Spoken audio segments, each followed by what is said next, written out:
My name is Ok Jeong from Korea. I've been settled down here since 2008, and I was a fashion designer in Korea. This is audio tape.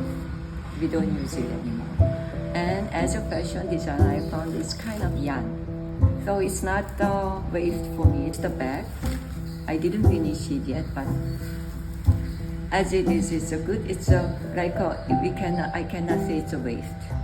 So this is upcycling. It's from the bottle.